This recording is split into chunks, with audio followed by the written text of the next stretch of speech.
waspada pinjaman online ilegal. Jadi ada namanya Satgas Pasti, pemberantasan aktivitas keuangan ilegal.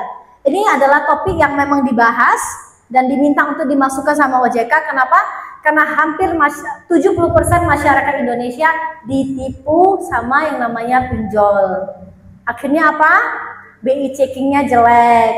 Kedua, keluarga, teman, semuanya diteror karena nomor handphonenya dihack. Semuanya terganggu, semuanya tahu kita punya utang jadinya. Oke. Kemudian apa? Gangguan mental, ngerti? Diteror terus, akhirnya ada yang gila gara-gara pinjol. Itu ada, ya. Next slide. Ini dia. Tidak semua pinjol itu berbahaya. Saya kasih tahu. Oke. Karena pinjol ada yang legal, ada yang ilegal. Sekarang Indonesia lebih banyak yang mana? Ilegal. Yang ilegal ada berapa banyak? 6.991. Yang legal berapa banyak? Tuh. Cuma 101. Ini data real di tahun 2024. Artinya apa? Lebih banyak penipu dibandingkan orang benar sebetulnya. Nah, bagaimana kita terhindar dari namanya pinjol ilegal? Next slide kita akan bahas, ya. Mengapa pinjol legal itu lebih aman? Pertama, data teman-teman dilindungi. Artinya pada saat daftar, data teman-teman terverifikasi. Kedua, perlindungan dananya. Jadi saya punya uangnya banyak, simpan ke aplikasi pinjol yang resmi, uangnya benar-benar dikelola buat orang yang membutuhkan. Artinya uang saya aman di sini. Tapi kalau saya berinvestasi di pinjol ilegal, udahlah uang saya diambil dia, rupanya misi juga diambil datanya, dia untung, lebih banyak untungnya daripada ruginya. Ketiga, seleksi pengurus. Kalau saya ingin buka usaha pinjol, saya mesti sertifikasi di OJK.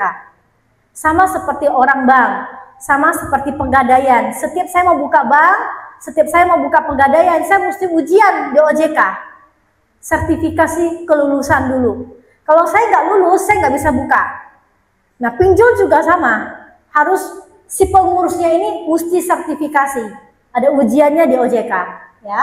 Kemudian proses penagihannya ada aturan.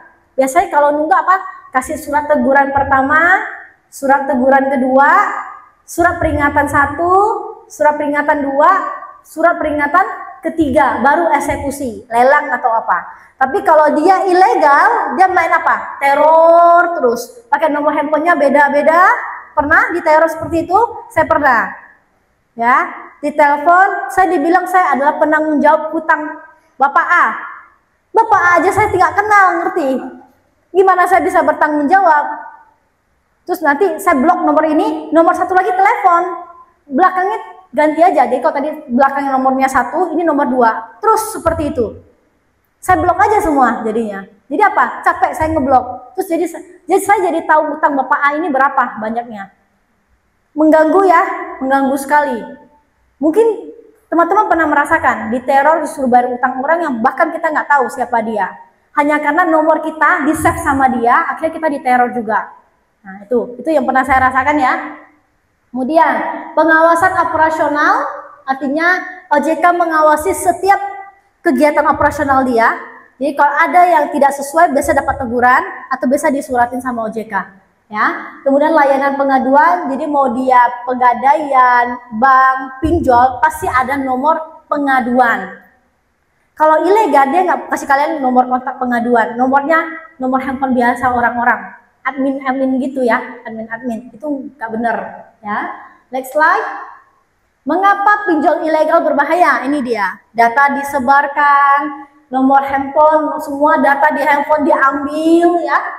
Kemudian bunganya sangat tinggi, contohnya saya tiap bulan mesti bayar 100.000. Saya telat 5 hari tiba-tiba jadi 200.000. Ya, bunganya nggak masuk akal, penaltinya nggak masuk akal, tiba-tiba 1 bulan nggak bayar, tiba-tiba 10 juta. Ya, itu sangat tidak masuk akal ya. Kemudian debt kolektornya semena-mena, kasar dan mengancam. Ini ya, saya nggak pernah pakai pinjol, tapi saya pernah dimaki gara-gara nggak bayarin dia. Karena saya juga nggak kenal orang yang minjam. Pasti kamu kenal, kamu bohong, kamu sekongkol katanya. Saya aja nggak kenal, gimana bersekongkol gitu kan. Nah ini, ya debt collectornya semena-mena. Kemudian biasanya dia mengancam, melakukan pengancaman, dan ngancam mau ke rumah, mau sebarin datanya, itu sering terjadi. Ya, next slide. Pastikan teman-teman kalau mau pinjol, perhatikan 3 ini. Ya, gunakan pinjol legal. Tahu legalnya dari mana? Ke website www.ojk.co.id. Ya, langsung ke sana, pinjam. Lihat listnya ada gak yang legal. Kayak setahu saya, OJK 3 hari yang lalu atau 2 hari yang lalu ada di postingan Instagramnya pinjol legal tuh apa saja, nama-namanya ada keluar. Dia ada share, ya, ada beberapa halaman. Kemudian pinjam sesuai dengan kebutuhan, ya. Yang ketiga, utang harus dibayar tepat waktu untuk menghindari penalti dan denda, ya. Untuk menghindari permasalahan distrik OJK-nya turun kualitas kreditnya.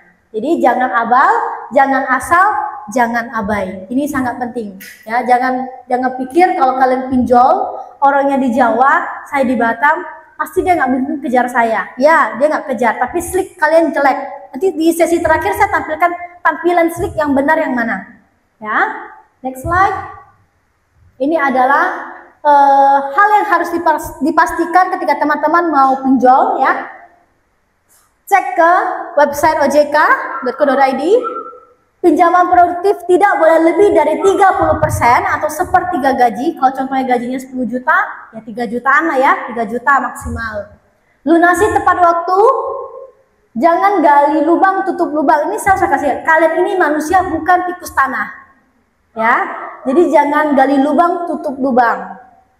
Kemudian 5, lihat bunga dan dendanya. Jadi pada saat tanda tangan perjanjian kredit, baca benar-benar. Jangan, Pak, tanda tangan, balikin tanda tangan, ya. Mesti dijelasin bunga berapa, denda kalau terlambat berapa, ya. Maksimal tanggal debitnya berapa, mesti ditanya benar-benar, ya. Kemudian pahami kontrak perjanjian kreditnya. Kadang nasabah pada saat butuh duit, hari ini tanda tangan, hari ini uangnya cair, semangat tuh main tanda tangan. Gak pakai lihat, tanda tangan aja. Yang penting uang cair hari ini kan? Iya. Nanti pada saat dia sudah telat, tiba-tiba tagihan uang, muncul denda, pasti marah. Kok saya didenda? Nah itu sudah sering terjadi. Apalagi saya dan Benita, ya, di komplain gitu. Tiba-tiba kok ada denda, ya. Dendanya hitungannya dari mana? Itu mesti dijelasin baik-baik di awal. Jangan sampai ada salah paham. Nasabah nggak paham, nasabah taunya butuh uang gitu kan. Kita cuma butuh uang tapi nggak tahu ketentuannya apa saja. Oke, next slide. Ciri-ciri investasi ilegal.